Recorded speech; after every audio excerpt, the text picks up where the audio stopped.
একমাত্র আমার বউর কাছে জবাবদিহি করে, মেয়ের কাছে জবাবদিহি করে। মেয়ে আর বউ বলে এত না বললেও পারতাম, কেন এত বল, এইটুকু ছাড়া আর কোনো জব গোল টেবিল বৈঠক। কিন্তু আমি এখানে দেখতেছি যে আসলে আমি বসে বসে গুনলাম, আমি 65টা পর্যন্ত ক্যামেরা গুনতে পারছি।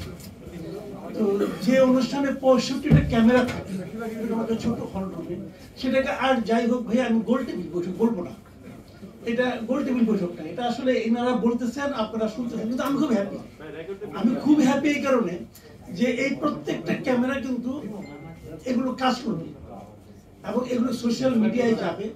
আমরা একটা অনুষ্ঠান কেন করি, যাদের নাকি সোশ্যাল মিডিয়ায় যায়, তাই না? একসময় আমি দীর্ঘদিন পত্রিকায় চাকরি করেছি, টেলিভিশনে চাকরি করেছি, অনলাইনে চাকরি করেছি।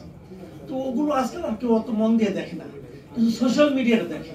যে কারণে আমি চাকরি বাকরি ছেড়ে দিয়ে আমি নিজেও সোশ্যাল মিডিয়া করি, আমি একটা ইউটিউব চ্যানেল করি এবং আমি মনে করি আমি খুব ভালো আছি এবং স্বাধীনভাবে কথা বলতে পারি, কারো কাছে জবাব দিয়ে করতে হয় না। যেমন এখানে প্রিন্স ভাই, উনিও আমার মতো স্বাধীন না, কিন্তু কারণ ওনাকে তার পার্টিতে যে জবাব দিয়ে করতে হয়। কেন বলছেন? মান্না ভাইয়ের স্বাধীন না, আমি স্বাধীন। আমি একমাত্র আমার বউর কাছে জবাবদিহি করে, মেয়ের কাছে জবাবদিহি করে।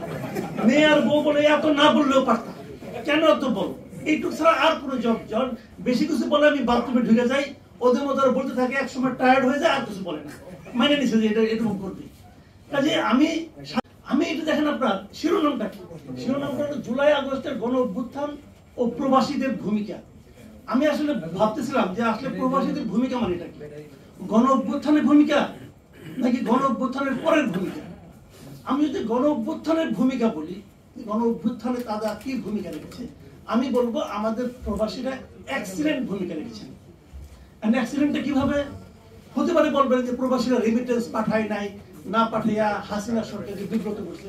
এক্সিলেন্ট ভূমিকা, তারা কিন্তু এটা করেছে, না হলে হাসিনার পতনের পরে এত রেমিটেন্স বাড়বে কেন?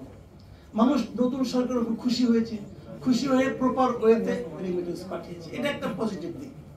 কিন্তু আমি মনে করি তারও যে বড় পজিটিভ দিক ছিল, যে অভ্যুত্থানটা হয়েছিল, গণ অভ্যুত্থান হয়েছিল, এখানে প্রবাসে বসে আমাদের কিছু লোক এই সোশ্যাল মিডিয়ার মাধ্যমে এদেশের মানুষকে সংগঠিত করেছে, এদেশের মানুষকে বুঝিয়েছে যে কেন আপনাকে এটা করা উচিত, এদেশের মানুষকে ইনফর্ম করেছে যে কেন তাদের বিদেশে চলে যেতে হবে, এবং এদেশের মানুষকে দেখিয়েছে যে স্বৈরাচারী হাসিনার আসলে প্রকৃত চেহারাটা কি।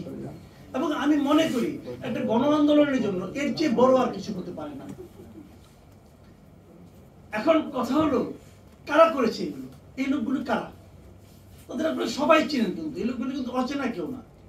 এই পিনাকি ভট্টাচার্য, ইলিয়াস হোসেন, কনক সরোয়ার, আমি 2-3টা নাম বললাম, আরো এরকম অনেক নাম কিন্তু আছে। এরা কিন্তু এখন এদের অনেককে হয়তো আমিও ব্যক্তিগতভাবে অতটা পছন্দ করি না, কিন্তু আমার পছন্দ না পছন্দ যায় আসে না। এরা মানুষকে ঐক্যবদ্ধ করতে পেরেছে কিনা, দ্যাট ইজ দ্য পয়েন্ট।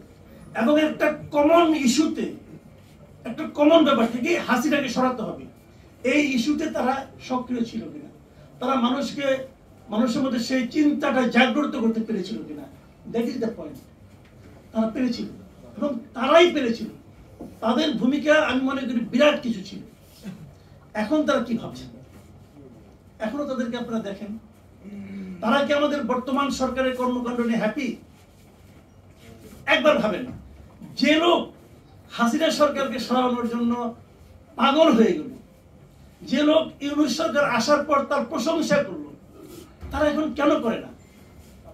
তারা কি কিছু চেয়েছিল যে ইউনূস সরকার তাদের কিছু টাকা পয়সা দিবে? চেয়েছিল? চাইনি।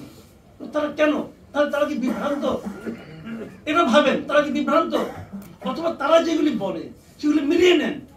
তারা কি বলে, আমরা কি দেখি, আপনি কি দেখেন বাজারে গিয়ে, আপনি কি দেখেন রাস্তায় হেঁটে, আপনি কি দেখেন আমাদের উপদেষ্টাদের বক্তব্য শুনে। ভাবুন কি চেয়েছিলেন, কি পেয়েছেন, তারা এখন কি বলে, আমাদের ওনারা এখন কি বলে। এটা নিয়ে আমি নিজস্ব কোনো মন্তব্য করতে চাই না, কারণ আমি প্রতিদিনই বলি, কিন্তু এখানে বলছি আমি এই চিন্তাগুলো কিন্তু আমাদেরকে করতে হবে। একটা কথা মাথায় রাখবেন, কেউ মসিহা না, কেউ আপনাকে কেউ কিছু করে দিবে না, যা কিছু করার আমাকেই করতে হবে।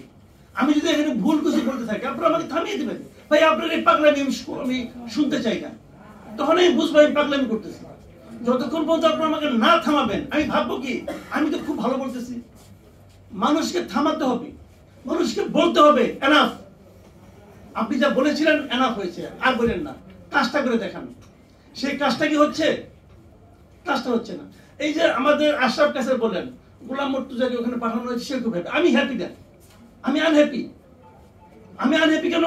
আমি গোলাম মুর্তজার মতো একজন সরব সাংবাদিককে বাংলাদেশ থেকে হারাবো। গোলাম মুর্তজার মতো কাউকে তেল দিয়ে চলে না রে ভাই। আমি তাকে দেখেছি, সরকার কোনো সমস্যা করেছে, সেটা প্রতিবাদ করেছে।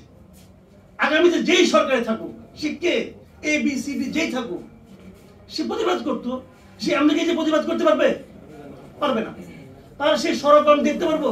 আমি সাংবাদিক গোলাম মুর্তজাকে হারালাম, আমি এটা হারাতে চাই না।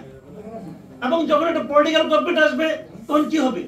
আবার তার পলিটিক্যাল লোক, ওনার অযোগ্যতার কারণে না, কিন্তু নিজের লোকটাকে ওখানে ঢুকানোর জন্য মুর্তজাকে ফিরে আসতে হবে।